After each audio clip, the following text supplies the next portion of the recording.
sanitaire et les mesures de confinement ont amené plusieurs millions de Français à acheter pour la toute première fois en ligne, une tendance qui s'est installée. Et force est de constater que l'essor du e-commerce a conduit à fragmenter les flux de marchandises dans les villes. C'est en tout cas ce que note le groupe La Poste, qui s'est engagé à contribuer à une logistique vertueuse en réduisant ses émissions de gaz à effet de serre et de polluants atmosphériques et sonores, en s'intégrant davantage dans les villes, mais aussi en coopérant avec les territoires et tout l'écosystème de la logistique urbaine. Le groupe La Poste qui a réalisé une vidéo pour comprendre les enjeux d'une logistique du dernier kilomètre à faible émission et identifier les moyens d'agir. Une vidéo que je vous propose de découvrir tous ensemble maintenant. Regardez. La logistique urbaine, c'est l'ensemble des flux de marchandises qui entrent dans la ville, qui y circulent et qui en sortent. Or, ces flux sont en croissance et causent de plus en plus de nuisances. Encombrement, bruit, pollution. Alors, qu'est-ce qu'on fait ? Première exigence, il faut transporter et livrer plus vert. Une solution de bon sens consiste à utiliser des espaces interstitiels comme les parkings ou les friches pour réimplanter des sites logistiques au cœur des centres urbains. Moins la distance à parcourir est grande, plus les transports électriques et les modes doux deviennent une option réaliste. C'est le choix de Toulouse, où l'aménagement d'un entrepôt, juste derrière le Capitole, a permis au transport vert de se développer. L'hypercentre, par définition, c'est le plus grand centre commercial de la région et un des plus importants en France. Donc la problématique des livraisons traite depuis pas mal de temps. Le vélo cargo est ainsi devenu la nouvelle star des livraisons. Et voici, bonne journée. Un triporteur comme celui-ci peut transporter jusqu'à 100 kg de colis. Et il se faufile partout où on a besoin de lui. L'idée, c'est que ces pistes cyclables aux côtés de nos départementales puissent aussi être utilisées, pas que par le particulier, mais aussi par les professionnels. Alors même si demain, ça représente 10%, 20% de la distribution de marchandises, c'est toujours ça de gagner. Mais le vélo cargo ne peut pas être la seule solution. Il faudrait 80 vélos cargo, 27 camionnettes ou 16 camions pour remplacer un seul poids lourd. Parfois, le camion est tout simplement indispensable, car c'est le meilleur outil pour massifier les flux. Massifier, c'est avoir des camions mieux remplis. À la plateforme de Montreux-sur-le-Jard, en Seine-et-Marne, La Poste a mis au point une méthode innovante pour occuper chaque centimètre cube dans les remorques. Résultat, 30% de colis en plus dans un même contenant, ce qui veut dire 30% de camions en moins sur les routes. Et cette massification s'applique jusqu'au dernier kilomètre, jusqu'à la camionnette qui vient livrer en ville grâce à un système de sacs qui permet d'optimiser le chargement du véhicule. Reste une troisième piste à creuser, mutualiser les flux. Aujourd'hui, les acteurs de la logistique urbaine travaillent sans chercher à se coordonner. Et cela s'explique. La moitié sont des non-professionnels de la logistique. Résultat, des milliers de camionnettes vétustes et surtout à moitié vides. Il est possible de faire autrement. À Toulouse, par exemple, cet entrepôt situé près du centre-ville agit comme une sorte d'entonnoir. Les marchandises, quels que soient les fournisseurs, font étape ici. C'est ainsi que Midica, équivalent toulousain du BHV, a réussi à mutualiser tous ses approvisionnements et à concentrer toutes ses livraisons sur une même plage horaire. Au lieu de 15 camions qui livraient le magasin auparavant, un seul assure l'approvisionnement chaque matin à l'aube. Les solutions existent donc pour une logistique urbaine mieux intégrée dans la ville et les élus ont toutes les clés pour changer la donne. Toutes les questions de permis de construire, de plan local d'urbanisme, de schéma directeur sont gérées par les collectivités territoriales. Ces organisations de l'espace, pour le présent et pour le futur, peuvent absolument intégrer la logistique. La mairie a le pouvoir de police. C'est elle qui réglemente l'accès, les horaires d'ouverture de la zone piétonne pour pouvoir livrer. Et la métropole, elle, c'est les enjeux de développement économique, donc de soutien au commerce, mais aussi comment on accompagne la mobilité qui est nécessaire pour les marchandises dans la ville. Et donc ça, c'est un défi colossal. Un défi exaltant aussi, qui ne demande qu'à être relevé.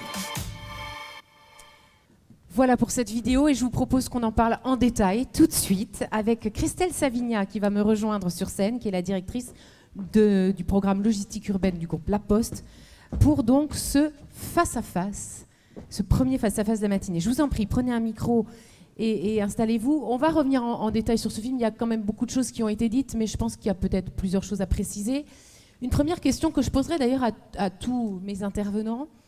Pour vous, en tout cas pour le groupe La Poste, la logistique urbaine, elle englobe quoi précisément? C'est vrai que quand on parle de logistique urbaine, on y met un peu tout et parfois n'importe quoi. Pour La Poste, c'est quoi? Bonjour à toutes et à tous. Ça fonctionne?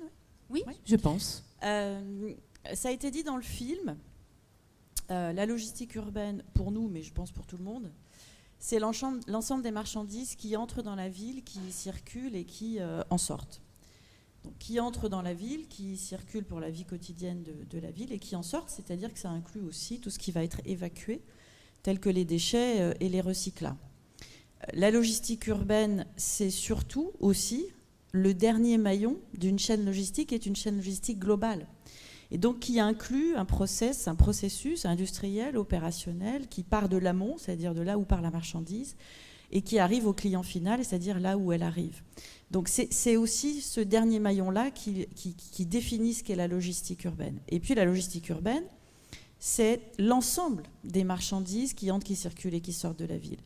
Le groupe La Poste, historiquement, lui, est dans son cœur de métier quand on parle de colis. Mais ce qu'il faut savoir, c'est que le colis, dans tout ce qui circule dans la ville, ça n'est encore aujourd'hui que 15% des marchandises qui circulent. 85% du reste des marchandises, ce sont des gros équipements, des fluides, des matériaux, de l'alimentaire, par exemple. Donc, la logistique urbaine, c'est l'ensemble de ces flux sur un dernier maillon d'une chaîne logistique globale. Des flux de marchandises qui se mélangent aux flux de personnes, de passagers aussi. J'imagine qu'il faut coordonner tout ça.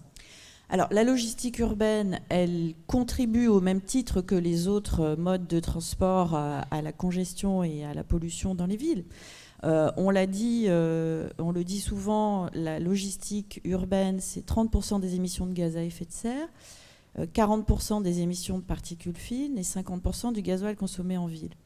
Donc oui, bien sûr, il faut le combiner avec le transport de personnes. Donc il y a des solutions. On commence à réfléchir à l'hybridation de certains modes de transport, même si les expérimentations jusqu'à maintenant montrent que les conditions opérationnelles ne sont pas toujours réunies et il faut y travailler. Par exemple le tram fret ou autre chose. En revanche, ça participe, comme la mobilité de personnes, à un enjeu qui est absolument essentiel, c'est-à-dire qu'au-delà de décarboner, c'est-à-dire de réduire les émissions, il faut aussi décongestionner, c'est-à-dire réduire à la fois le nombre de véhicules qui circulent dans nos villes, mais aussi le nombre de mouvements qui sont opérés, d'où ce qui est proposé ici dans le film, massifier les flux. Servir un petit verre d'eau, allez-y. Non, tout va bien. Massifier les flux, les mutualiser et optimiser les circuits pour réduire le nombre de kilomètres parcourus. Oui, parce que, et on le voit bien dans ce film, vous avez pris le problème à bras-le-corps. Il faut dire que vous, la logistique urbaine, c'est votre métier, j'ai envie de dire. Vous êtes l'acteur historique de la logistique urbaine. Et c'est pour ça que j'ai envie de vous poser cette question. Face aux grands enjeux de la logistique urbaine, quels outils vous avez mis en place? Alors, on en a vu certains dans ce film. On a vu qu'en tout cas, vous vous diversifiez, que vous aviez mis en place la décarbonation de votre flotte, mais pas que, ça va plus loin. Oui, alors, le groupe La Poste n'est pas forcément l'acteur historique de la logistique urbaine. Des acteurs en logistique urbaine, il y en a plein et on n'a aucune velléité d'être le seul. On est un spécialiste de la livraison. Et historiquement, mission de service public, opérateur du service universel du courrier et du colis, bien sûr, notre métier, c'est la livraison. Et effectivement, en ville, sur le dernier kilomètre et partout sur le territoire. Vous êtes en tout cas un acteur majeur.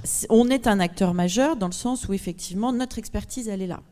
Et effectivement, dans cette tendance actuelle qui fait que parce que la réglementation s'accélère, la mise en place des zones à faible émission, par exemple, mais aussi des politiques publiques plus larges qui prennent en compte cet enjeu, parce qu'on a cet engagement sociétal, eh bien, on s'est dit il faut qu'on intègre pleinement cette activité dans les enjeux stratégiques du groupe.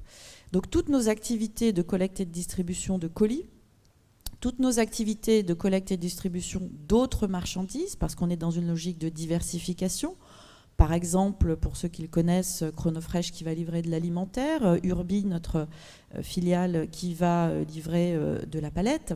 Donc, logique de diversification, collecte et distribution d'autres types de marchandises, et puis tous les services logistiques associés, tels que l'entreposage, le stockage, sont des activités que nous intégrons pour répondre aux enjeux de nos clients sur la logistique urbaine. Nos clients, qui, je le rappelle, en logistique urbaine, sont encore à 85% des entreprises. On dit, et j'ai beaucoup apprécié, Priscille, que dans votre introduction, vous repreniez ce qu'on s'était dit dans nos échanges, c'est-à-dire, on dit le e-commerce explose. Il a explosé, mais finalement, il se stabilise plutôt aujourd'hui. Et il ne représente encore que 15% maximum, d'ailleurs, des flux dans la ville. Dans ce qu'on appelle le 2C, la livraison aux particuliers, ça n'est que 15% des flux. 85%, c'est du 2B. Et donc, le fait de pouvoir proposer à ces clients 2B des services qui les libèrent de la fonction logistique dans leur propre activité est importante, puisque ce qu'on a dit dans le film est important aussi. La moitié des marchandises qui circulent dans la ville sont transportées par des gens qui sont ce qu'on appelle des comptes propres. Ce sont les artisans, les commerçants, les professionnels, les agents du secteur public, par exemple, qui opèrent pour leur propre compte et pour leur propre approvisionnement le transport de leurs marchandises. Bien souvent avec des véhicules utilitaires diesel, anciens. Et c'est eux qui, au premier chef, vont être concernés par la difficulté à convertir ces flottes dans le cadre des ZFE, par exemple. Et peut-être à eux qu'il faut, dans un premier temps, proposer de convertir leur modèle en disant finalement, pourquoi ne pas confier vos marchandises à des professionnels dont c'est le métier et qui ont déjà des flottes décarbonées. Comment vous travaillez justement avec ces acteurs-là? Il y a un dialogue, vous cherchez des solutions ensemble? Bien sûr. Alors déjà, nous, et c'était, je pense, le sens initial de votre question, on pense qu'il y a deux leviers majeurs qu'il faut activer, deux moyens majeurs qu'il faut activer, et c'est vrai pour nous, mais pour l'ensemble des opérateurs. C'est à la fois le verdissement de nos flottes. Donc, on s'engage à livrer en 100% faible émission 350 villes en Europe, puisque le groupe a une dimension européenne et internationale, dont les 22 métropoles françaises en 2025. Aujourd'hui, on est à peu près entre 40 et 50% de cet objectif selon les opérateurs. En privilégiant évidemment le véhicule électrique dans les villes, mais en développant aussi, et c'est très important de le dire, une flotte de vélos cargo en propre, 1000 vélos cargo pour le groupe La Poste, mais aussi en s'appuyant sur les cyclologisticiens locaux. Nous avons été un partenaire contributeur très actif de la constitution de la Fédération professionnelle des cyclologisticiens qui vient d'être lancée il y a peu de temps. Et nous travaillons avec l'État sur la structuration de la filière professionnelle du vélo. Et on est absolument convaincus que c'est avec les cyclologisticiens locaux qu'on va pouvoir contribuer à une meilleure attractivité du centre-ville. Donc l'électrique, le vélo cargo, gaz, biogaz, GNV, quand c'est pas possible de faire autrement, premier levier. Et le deuxième, ça a aussi été dit dans le film, et c'est absolument essentiel, et pour des acteurs tels que vous, et ça entre notamment dans le dialogue que nous avons avec la métropole de Montpellier, le resserrement logistique, c'est-à-dire le fait de disposer de mètres carrés qui ne sont plus, contrairement à avant, rejetés en dehors des villes à 30 ou 40 km, mais au contraire qui s'intègrent pleinement. Donc des plateformes de massification en entrée de ville qui permettent aux poids lourds de déposer leurs marchandises en entrée de ville ou en bordure de ZFE. Des formats intermédiaires de centres de mutualisation ou de distribution qui permettent de grouper et dégrouper les marchandises avant leur livraison en mode faible émission. Et puis des espaces d'hyper-proximité vraiment implantés dans la ville où là on peut directement sortir à vélo ou à pied vers le client final. Donc cette dimension d'intégration des besoins de la logistique dans la planification urbaine, dans les projets d'aménagement, Laetitia Dablan dans le film évoquait les PLU, PLUI, dans les plans de mobilité sur les schémas d'aires de livraison, d'aires de stationnement, font que vraiment c'est un levier qui est absolument essentiel et qui nécessite de collaborer avec la collectivité. Alors, vous avez mis en œuvre aussi et vous signez sur l'ensemble du territoire des conventions de logistique urbaine. Et ça, un petit peu partout sur le territoire, c'est ce que vous m'avez dit également quand on a préparé cette intervention.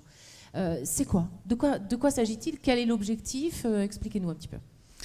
Alors, je ne serai pas la seule à le dire.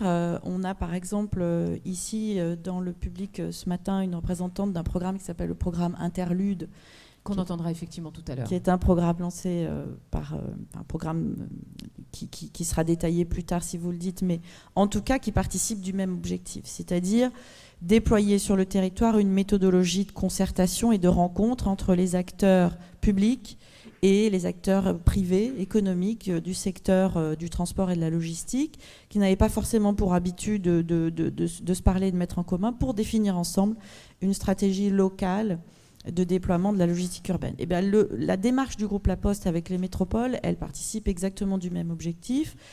Notre président Philippe Val a souhaité, et ça depuis longtemps, puisque y compris sous le mandat précédent, nous avions la même démarche, des échanges bilatéraux avec les métropoles, ou parce qu'on est opérateur aussi de mission de service public et entreprise à mission, on veut faire valoir un peu notre exemplarité sur le territoire et proposer aux métropoles de travailler ensemble.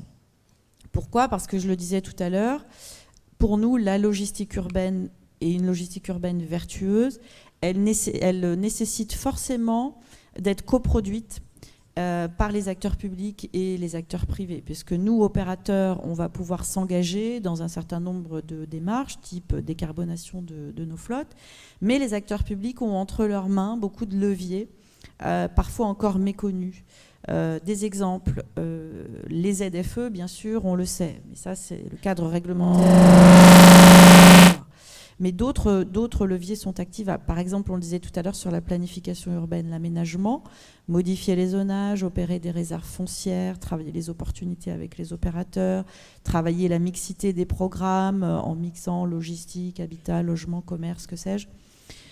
Être exemplaire elle-même, par exemple aussi à travers la commande publique, c'est-à-dire opérer pour ses propres livraisons des demandes de livraison en faible émission par leurs prestataires, etc. etc. Bon, il y a beaucoup de leviers. Et donc, ces conventions, elles portent là-dessus. On définit ensemble des plans d'action concertés, 4, 5 leviers par métropole, parce que la métropole a la priorité, par exemple, de développer la cyclo-logistique, par exemple, de travailler ses itinéraires, par exemple, de congestionner tel ou tel quartier. Donc, on définit ensemble des leviers. Le groupe La Poste s'engage avec les moyens qui sont les siens sur ce territoire à les favoriser, à apporter aussi de l'expertise. Et la collectivité, elle, s'engage à intégrer l'expression de nos besoins, à intégrer nos conseils pour prendre les bonnes décisions et orienter sa décision publique en la matière. Et donc, à date, à la fin de l'année 2022, sur les 22 métropoles, 12 sont entrées en convention avec nous sur l'ensemble du territoire national, dont ici en Occitanie, les 2 métropoles de Toulouse et de Montpellier, même parmi, sinon les premières, en tout cas les toutes premières à le faire. Et voilà, donc l'idée c'est de favoriser un cadre qui va accélérer cette logistique urbaine à faible émission, mais un cadre qui va bénéficier à nos opérateurs, mais comme à tous les autres en fait. Donc c'est vraiment un apport d'expertise compte tenu de notre statut et qui n'est pas exclusif d'autres démarches plus collectives auxquelles on participe aussi. Est-ce qu'un jour, ces conventions de territoire pourraient se signer dans des villes moyennes où ça ne concernera jamais que les métropoles ? Alors, la priorité, on va dire, environnementale et l'obligation, elle s'impose d'abord aux grandes villes. D'où l'idée de travailler sur les 22 métropoles prioritairement. Pourquoi aussi ? Parce que c'est là que sont les volumes, les flux, les impacts les plus importants, mais aussi parce que ce sont des conventions qu'on a sorties d'une gouvernance spécifique et donc de moyens en temps, en ressources, pour y travailler. Sinon, si c'est de la déclaration d'intention, ça ne suffit pas.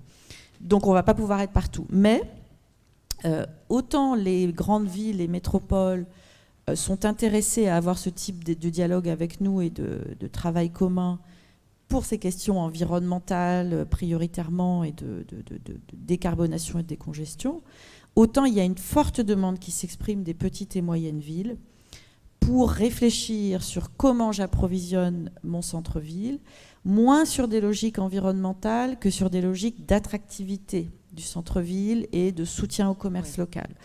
Donc là, ça fait un peu, on switch un peu, c'est-à-dire qu'on n'est plus tout à fait sur les mêmes enjeux opérationnels, on est plus sur comment j'accompagne mon commerçant, une dynamique locale, etc. Et donc, pour le groupe La Poste et ses opérateurs, la réponse n'est pas forcément la même. Pour nous, le moyen ne va pas forcément être la convention, le moyen va peut-être être plutôt le dialogue, avec une communauté d'acteurs sur comment nous, on participe de cette dynamique dans une logique servicielle, qui est une logique servicielle en logistique, mais peut-être aussi en aide, en accompagnement de la digitalisation des commerçants, le mix physique-numérique, et en travaillant les aspects de livraison mutualisée pour un centre-ville plus attractif. Voilà. Alors, on arrive au terme de ce premier face-à-face. On n'a sans doute pas tout dit, mais je vous demanderai de revenir à la fin de cette matinée pour justement faire le point sur ce que vous retenez, vous, de ce qu'on se sera dit. Peut-être ajouter des choses à ce qu'on n'aura pas dit, et puis peut-être envoyer également quelques messages. Je vous remercie, et puis je vous retrouve tout à l'heure. Merci beaucoup. Christelle Savigna, donc je vous laisse rejoindre votre place.